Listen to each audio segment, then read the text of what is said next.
Hello दोस्तों, आज हम पश्चिम बंगाल के चाय के बागान यानी दार्जिलिंग की बात करने जा रहे हैं। आज इस वीडियो में हम जानेंगे कि हमको दार्जिलिंग कैसे पहुंचना है, दार्जिलिंग में घूमने की कौन कौन सी मुख्य जगह है, वहां खाने पीने की क्या व्यवस्था है और दार्जिलिंग घूमने का सबसे बेस्ट टाइम कौन सा है। और साथ ही जानेंगे दार्जिलिंग के बारे में बहुत कुछ। तो बने रहिए हमारे साथ वीडियो के अंत तक। पर ऐसी ही वीडियोस देखने के लिए चैनल को सब्सक्राइब जरूर करें। दार्जिलिंग पश्चिम बंगाल राज्य में स्थित है और यह बांग्लादेश, भूटान और नेपाल जैसे देशों से सटा हुआ है। दोस्तों, दार्जिलिंग ब्रिटिश के समय से ही बहुत फेमस हिल स्टेशन रहा है। दार्जिलिंग अपनी दो चीजों के कारण भारत का सबसे फेमस टूरिस्ट प्लेस है। एक तो विश्व की सबसे ऊंची चोटी कही जाने वाली कंचनजंगा व्यू के लिए और दूसरा यहाँ के चाय के बागान के लिए। यहाँ बहुत ही बड़े स्केल पर चाय एक्सपोर्ट की जाती है। इसके अलावा यह अपनी खूबसूरती के कारण टूरिस्ट को आप अपनी ओर आकर्षित करता है। सबसे पहले बात करते हैं कि आप दार्जिलिंग कैसे पहुंच सकते हैं। अगर ट्रेन से यात्रा की बात करें तो यहाँ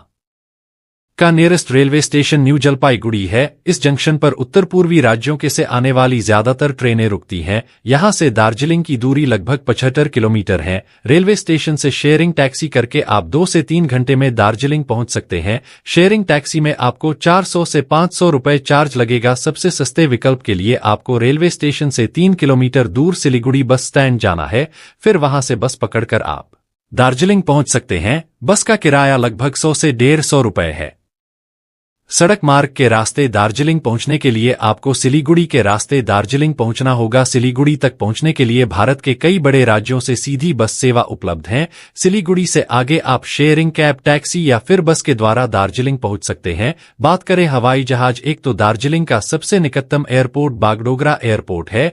यह एयरपोर्ट दार्जिलिंग से लगभग 88 किलोमीटर की दूरी पर स्थित है, जहां से आप किसी भी कैब या प्राइवेट टैक्सी के द्वारा लगभग 3 घंटे के सफर के बाद दार्जिलिंग पहुंच सकते हैं। इसके अलावा एक चौथा ऑप्शन भी है, जो कि है हिमालयन रेलवे, मतलब कि toy train. But toy train से दार्जिलिंग जाने में आपको 7.5 घंटे से ज्यादा का वक्त लग जाएगा और टॉय ट्रेन आपको न्यू जलपाईगुड़ी स्टेशन के पास सुबह 10 बजे मिलेगी, जो कि दार्जिलिंग शाम 5:30 बजे तक पहुंचाएगी। इतने लंबे सफर में आपको दार्जिलिंग की बहुत सारी खूबसूरत प्लेसेस देखने को मिल जाएंगी। बात की जाए इसकी टिकट की, तो आप इसे ऑनलाइन IRCTC की वेबसाइट से बुक कर सकते हैं। इसके अलावा आपको वहां काउंटर भी मिल जाएंगे जहां से आप टिकट बुक कर सकते हैं।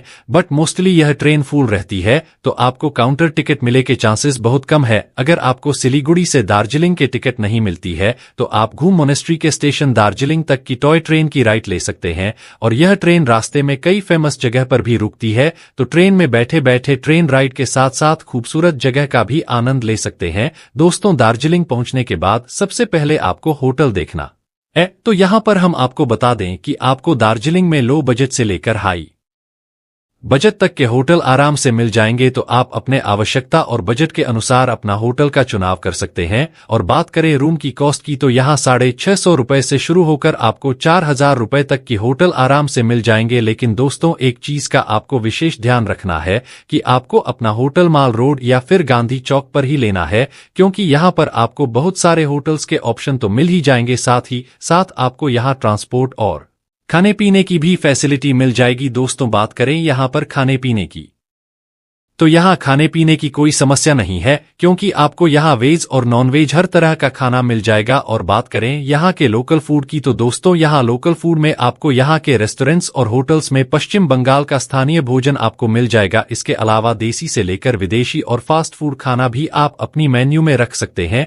और रही खाने की कॉस्ट की बात, तो 120 लेकर 150 रुपए तक में आपको एक डिसेंट थाली यहाँ आसानी से मिल जाएगी। दोस्तों, बात करते हैं यहां पर घूमने की, तो घूमने के लिए आपको यहां पर टैक्सी हायर करनी पड़ेगी, जो कि आपको घंटाघर में मिलेगी, जो कि मॉल रोड के पास में ही है। और दोस्तों, टैक्सी वाला आपसे 1000 रुपए से लेकर 1200 रुपए चार्ज करेगा और 5 से 6 किलोमीटर के रेडियस में आपको 7 से 8 टूरिस्ट प्लेसेस घुमाएगा और शाम को आपको वापस मॉल रोड ड्रॉप कर देगा। तब वहां से आप मॉल रोड की मार्केट को भी घूम सकते हैं और वहां शॉपिंग भी कर सकते हैं। कि इसके बाद दोस्तों, अपने अगले 2 दिन की ट्रिप में आपको दार्जिलिंग से 10 से 20 किलोमीटर की दूरी पर जो टूरिस्ट प्लेसेस हैं उनको विजिट कर सकते हैं। दार्जिलिंग में घूमने के लिए आप प्राइवेट टैक्सी या फिर शेयरिंग टैक्सी बुक कर सकते हैं। यहाँ पर एक बात आपको बता दें कि पूरे दार्जिलिंग टूर पर आप 2 से 3 दिनों के लिए पहले दिन ही टैक्सी बुक कर लें, जिससे आपको टैक्सी का सभी दिनों का किराया काफी सस्ता पड़ जाएगा। तो आइए जानते हैं दार्जिलिंग में कहाँ-कहाँ घूमना चाहिए और कौन-कौन से प्लेसेस को अपनी ट्रिप में कवर करनी चाहिए। नंबर 1, टाइगर हिल। दार्जिलिंग से 13 किलोमीटर दूर स्थित यह पहाड़ की चोटी दार्जिलिंग कंचनजंगा के बाद सबसे ऊंची चोटी है। इस हिल से आप पूरे दार्जिलिंग का खूबसूरत नजारा देख सकते हैं। इस जगह को दार्जिलिंग का सबसे खूबसूरत टूरिस्ट प्लेसेस भी कहा जाता है, क्योंकि यहाँ का सनराइज का सीन बहुत ही खूबसूरत दिखाई देता है। सनराइज का खूबसूरत नजारा देखने के लिए पर्यटक सुबह ही वहां पहुंच जाते हैं। सूरज की पहली किरण जब कंचनजंगा की चोटियों पर पड़ती है, चोटियों का रंग बदलकर गुलाबी और ऑरेंज नजर आता है। इस अद्भुत नजारे को देखने के लिए ही यहाँ टूरिस्ट आते हैं और इस दृश्य का आनंद उठाते हैं। Number 2, Batasia loop. Batasia loop Darjeeling में स्थित एक विशाल रेलवे ट्रैक लूप है। यहाँ पहाड़ों के घुमावदार रास्तों को काटकर टॉय ट्रेन की लाइन बिछाई गई है। इस स्थान को एक सुंदर बार की तरह भी बनाया गया है। इसके बगीचे में पौधों की दुर्लभ प्रजाति आपको देखने को मिल जाएंगे। बतासिया लूप के बीच में गोरखा सैनिकों की याद में बनाया गया गोरखवार मेमोरियल है। टॉय ट्रेन भी यात्रा के दौरान इस स्थान पर रुकती है, जिससे आप शहीदों के इस स्मारक को अच्छी तरह देख सकते हैं। Number 3, rock garden. Rock garden Darjeeling का बेहद आकर्षित व्यू पॉइंट है। पहाड़ों और चट्टानों को काटकर बनाए जाने की वजह से ही इसका नाम रॉक गार्डन पड़ा है। यहाँ पर एक वाटरफॉल भी है जो इस जगह को और भी आकर्षक बनाता है। नंबर 4, घूम मोनेस्ट्री। घूम मोनेस्टिक शहर से केवल 8 किलोमीटर की दूरी पर स्थित है। यहाँ बहुत बौद्धों का प्राचीन मठ है। घूमकर रेलवे स्टेशन दुनिया का सबसे ऊंचा रेलवे स्टेशन है, इसलिए यह टूरिस्ट प्लेस दुनिया भर में प्रसिद्ध है। नंबर 5, ऑब्जर्वेटरी हिल। दार्जिलिंग की मशहूर ऑब्जर्वेटरी हिल मॉल रोड के पास ही स्थित है। यह स्थान तिब्बती स्मारक और महाकाल मंदिर के लिए प्रसिद्ध है, तो अपने दार्जिलिंग के ट्रिप में इस स्थान को शामिल करना बिल्कुल ना भूलें। Number 6, Japanese temple. दार्जिलिंग शहर से लगभग 10 किलोमीटर की दूरी पर स्थित यह जैपनीज टेम्पल बेहद खूबसूरत बौद्ध मंदिर और मठ है। यह मंदिर जैपनीज मंदिरों के तरह सफेद पत्थर और गोलाकार आकृति में बनवाया गया है। Number 7, Darjeeling ropeway. दार्जिलिंग में रोपवे दुनिया भर में प्रसिद्ध है। दार्जिलिंग आने वाले पर्यटक रोपवे की यात्रा का आनंद जरूर लेते हैं। रोपवे पर यात्रा करने वाले सैलानी यहां पर मौजूद चाय के बागानों, हरी भरी पहाड़ियों और खूबसूरत वाटरफॉल का लुत्फ उठाते हैं।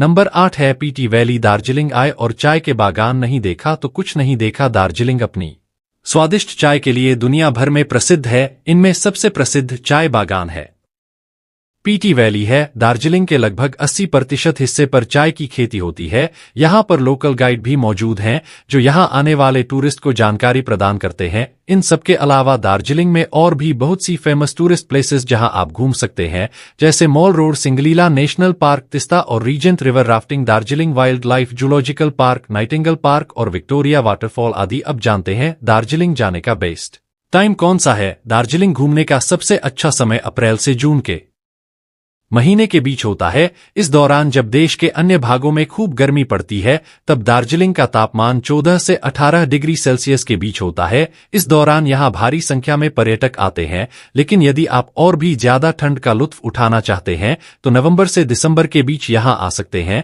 लेकिन मानसून के दौरान यहाँ पर भारी वर्षा होती है और लैंडस्लाइड भी होता है, इसलिए इस दौरान पर्यटक यहाँ कम आते हैं। तो दोस्तों, यह थे दार्जिलिंग के बारे में पूरी जानकारी। उम्मीद है वीडियो आपको पसंद आई होगी। अगर पसंद आए तो वीडियो को लाइक, कमेंट, शेयर करने के साथ साथ चैनल को सब्सक्राइब करें।